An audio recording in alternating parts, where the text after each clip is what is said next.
Well, you were always hot. It's not funny. Make you uncomfortable? I'm not gonna look at you. I can't do it. Right in my eyes. No. Say that to me. I can't do it. Looking. I literally can't do it while looking you in the eyes.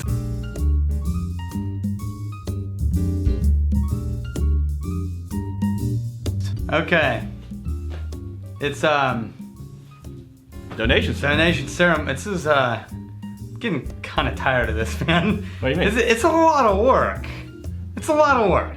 Every time we do a donation ceremony, I mean, don't get me wrong, I'm grateful. Wait, no, I don't think you are. No, I'm grateful to Patrick Proctor. So, what you're telling me I'm telling you. is wonderful, generous people send you whiskey for free Yeah. so you can taste it. Yeah. And you're saying you can't go so far as to put on a dinky robe No. and pull out a laptop. No, it's a lot of work. I have one thought. What's that thought, Rex?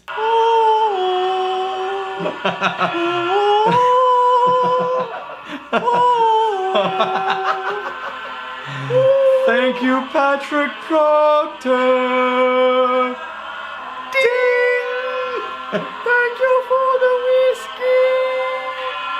Ding! Now, Patrick is the one that sent us a video. He sent us Bacalta. Now, here's the thing, like, 5 different people after we did the Glenmorangie video said, you guys should do Bacalta. But guess who's the only one who sent us Bacalta? Patrick Proctor. Lovely. That's for you. For the mooch, That's for me. for the som, That's for Patrick. for Patrick, that will eventually actually be the mooch. Yeah. To Patrick, To Patrick Proctor. generous man. Yes. Ding. Oh, music ended. Ooh. Oh, that was Perfect good timing. Yeah. All right, take your take Patrick's whiskey. I'll protect it Please. for you, Patrick. Patrick. Ta-da. That's official. Suitable. Ta-da. Suitable. I'm not for going to do framing. that with the laptop. That would be epic, dude. I would only do that if it was on camera. We would already get we would get 50 more views than normal. Yeah, at least. It would only cost you a laptop. At least 50 more reviews. So this is, remember we did the 4 Glenmorangies? This is their 5th little special edition thing. Now, Dr. Bill Lumsden is the Glenmorangie director of distilling. Right. Now, he sort of fell in love with Madeira cask. Now, Madeira cask is a fortified wine. Fortified just means extra alcohol added, sort of. So I'm totally getting Glenmorangie. Yeah. Tell me about the Bacalta. What is? Well, but the Bacalta is the in theory, the Glenmorangie 10. Okay. That we have, that they then take and put into Madeira barrels for 2 more years. So in theory, it's a 12-year-old whiskey, although they're not saying so, so maybe not. But it spends 2 years in Madeira casks. Now they age their own Madeira casks Right. for this purpose, and they leave it in the Madeira cask until the wine basically goes bad. So it's not just to really work the cask. Yeah. But this is sort of the love child of Bill Lumsden, Okay. the distiller, director of distilling, because he was in love with it, but it's inconsistent. He said the batch to batch, when they did these, they used so few barrels, each run was a little bit different. And so it was never something they could produce on a large scale, so Right. they do special releases of these. And these are like $100 a bottle. Can I seriously, not just a mooch, just to get a frame of reference, compare this to... Start with the 10? Yeah, just start with the regular. No, I'm going to get that out. Yeah. As a matter of fact, we'll use the one that was sent to us. And I'm definitely not doing that to mooch. Yeah, definitely not. Now, I will tell you, this smells like a dessert whiskey. It does. Now, remember, I didn't really like the Nectar d'Or or whatever. It's right over because there. it was so candy. Yeah, and most... I feel like this is down that line. Well, most Glenmorangies are going to be sweet and friendly. You're often going to find a bit more character than just a typical dessert whiskey. This is a caramel latte, like a caramel spice latte from Starbucks. The sweetness is prominent. Sugar. Yeah. Little bit of maybe gingerbread or like, is it ginger? No. I'm thinking of ginger snaps. Yeah, I'm not getting fruit sweetness. I'm getting sugar sweetness. Yeah, dense, dark brown sugar. At the end of the video, we're not going to do it during the video because it's a special announcement. Special announcement that has nothing to do That's right. Nothing to do with whiskey It whatsoever. really doesn't. So At the it'll end of the even be video. after the toast. Sure. Yeah, so Yeah. stick around after the toast if you want to hear a special announcement. It's not about our distillery. It's not about the new channel. And it's not about whiskey. But it's going to be very relevant to a large number of people. Yes, because of how you found our channel and who you'll know. Yes. So That's quite the teaser. after the toast. And I may or may not get a little... half. Not all the way naked. No. Not all the way just half naked. nude. All right, this is the original. This is the original. It feels so grabby. Okay, so this one tastes more orange and kind of fresh notes. Oh, yeah. Citrusy. This is... But now that I smelled that, I'm getting that sort of orange kind of Holy crap. citrus note in this. No, definitely. Just on the nose. But it's more in the taste than it is on the nose of this. Try the taste, because at the very, very end, that sort of orangey vibe comes back. Yeah, the Bacalta is definitely sweeter. Yeah.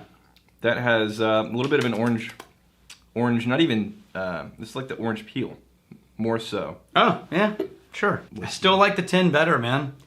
I just think it's a better whiskey. This is good, the Bacalta's good, but it's just so sweet. If people really like sweet whiskeys, though, oh, they love it. They would love the Bacalta. Yeah, absolutely. If you want, it's okay. So here's what I will say about this: there are wine finished whiskeys, where it totally overwhelms the whiskey, just obliterates it. This is not one of them. It's got a nice sweet finish, not a clingy, over the top, can't handle it. Right. But it is very sweet. It's a healthy, vibrant.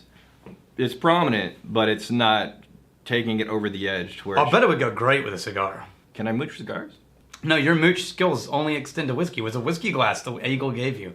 There's a different quest. I will start as a level 1 cigar mooch. Yeah, there is a different quest to mooch cigars, and you're not gonna like what's involved. What's involved?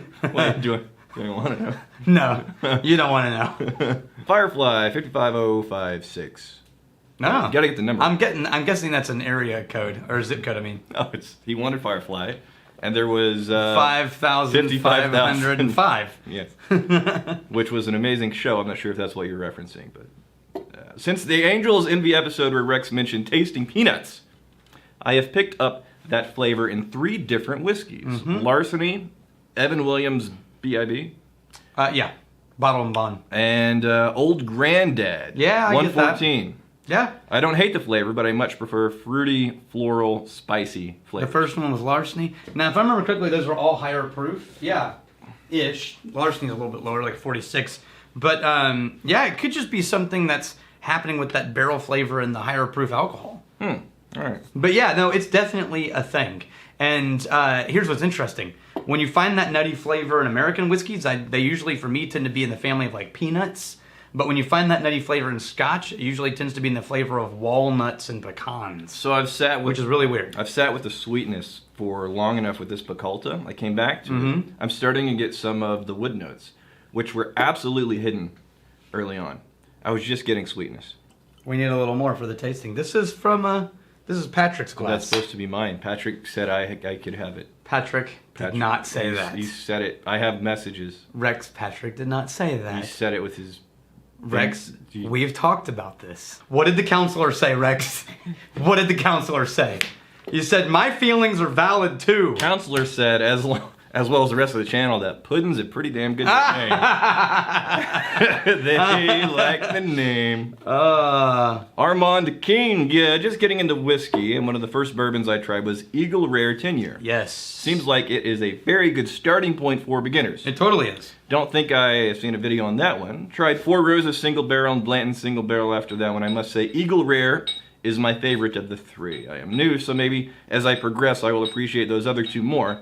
Keep up the amazing videos, and when I get yelled at by my girlfriend for bringing home my first bottle of scotch, Compass Box, Asila, I blamed Daniel and the mooch. As you should. Okay, so first things first. That's what we're here for. If anybody's watching this and they get blamed by their significant other, you can definitely pass the buck to us. Yeah, we'll take the heat. We can handle that. Yeah, just pass it right. Get them into the channel, make them comment and yell at us. We'll take it. We'll take one for the team.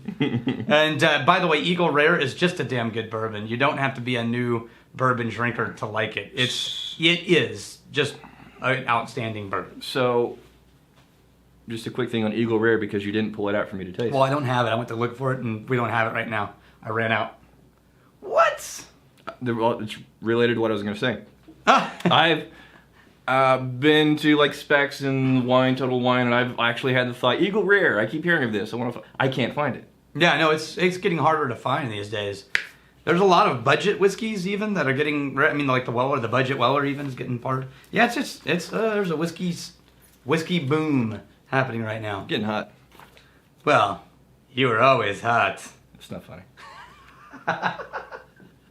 Make you uncomfortable? I'm not gonna look at you. I can't do it. Right in my eyes. No. Say that to me. I can't do it. Looking. I literally can't do it while looking you in the eyes. I'm physically incapable of doing it. Say it slowly. Over enunciate. Lick your lips when you do. Oh God. No, but then You want to get weird? I'll get weird. Damn. Chad Stewart, just because I know it will piss. Why would you do this? Why? It's just. You're welcome. Just because I will know it will piss Rex off. You should explain the history behind the Glenlivet Scotch versus Glenlivet Scotch. Who the hell cares? Now, I will tell you. Do you want to hear a really, really short version of it? It's actually kind of cool. Can I hear it while I get some Glenlivet? I think we did agree to this in a prior comment, where if I made you listen to a story, my payment. That was a dad joke, actually. I'm not going to throw this paper That at was you. the dad joke. I was going to throw this paper ball right at your head because you're pulling this down. I'm not going to do it. I can't find the Glen. Oh, it's right in front of me. Oh. Okay. Speaking of... Here you go. There's your Glenlivet, because he mentioned Glenlivet. Mm-hmm. I actually prefer Glenlivet to this Glenmorangie. Why? It's a little more hefty. It's closer to the 10. As a matter of fact, I'll bet there's a close resemblance between the Glenmorangie 10 and the Glenlivet Founder's Reserve. There's actually... This is a bit smoother.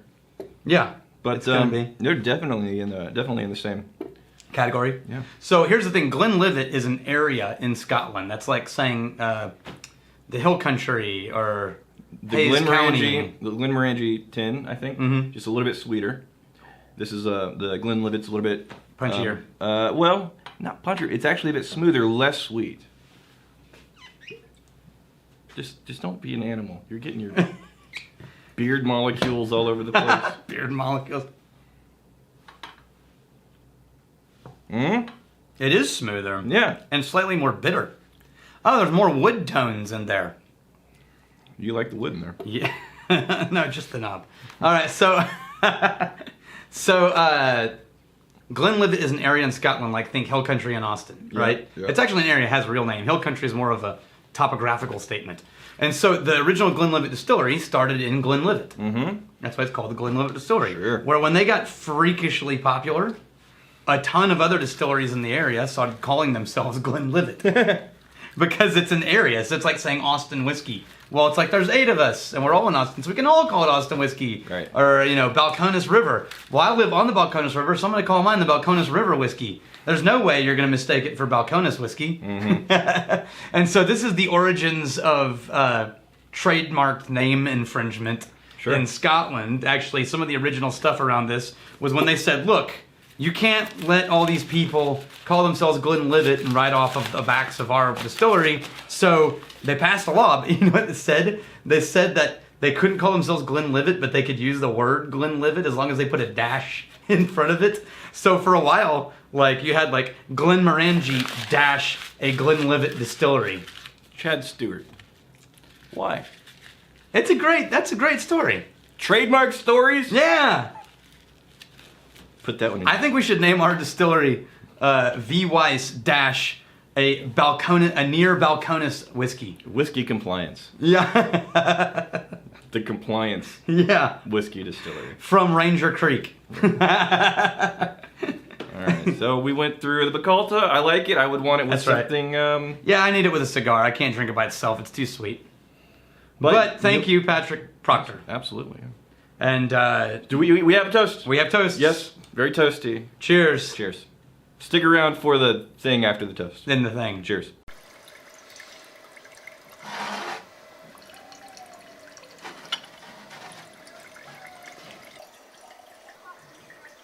Here's to the quest for the perfect whiskey. May we never find it, in case it ruins all the rest. Cheers, guys.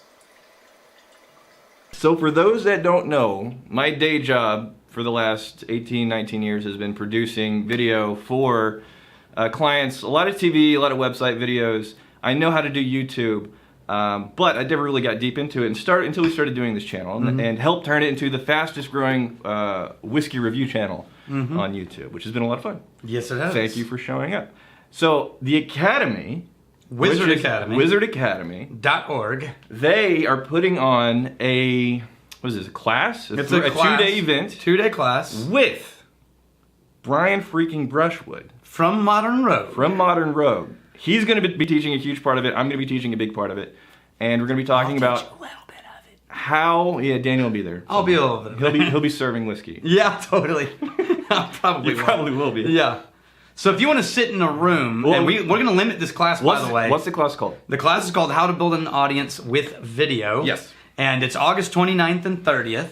And you have room. The first 18 people to sign up get a room on campus included in the cost of the class. We feed you for the whole 2 days. You can check in the day before and leave the day after. And we're just going to hang out on campus for 2 days learning about how to create engaging video content for your business from Rex, Brian, Brushwood, and me. And because it's this audience, because it's you guys, I am very aware of the experience and reputation that people have had with me so far. So I feel like, look, in this world, he's actually a legit businessman. And so it's going to be a different Rex than you're used to seeing. I will mostly be clothed fully 90% of the time.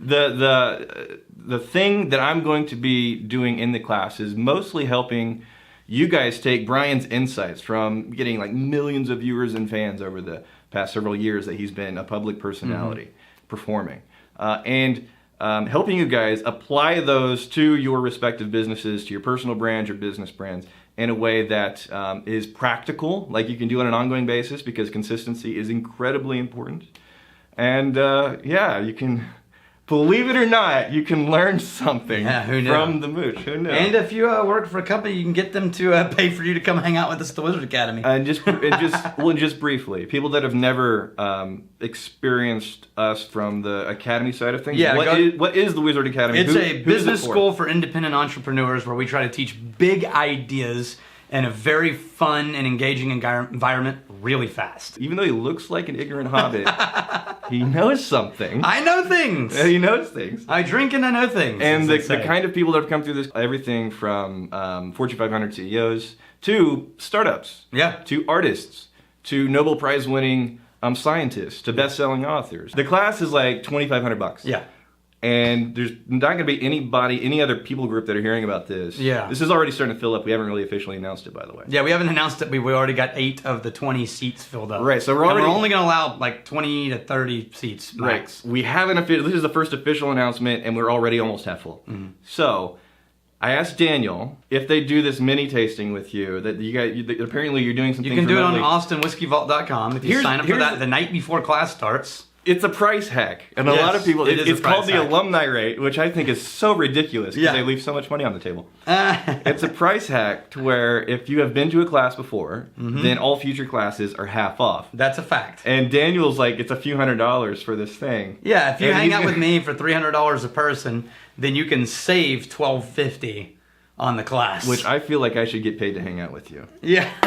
It is a chore. Yeah, you do, with whiskey. All right, so wizardacademy.org, go check it out. No, we're linking right here. Oh, we're linking right here. Or here. Somewhere. Hey, thanks for hanging out with us in the Whiskey Vault. Don't forget to throw in a like, hit that subscribe button on the bottom right, and drop a question or comment down below.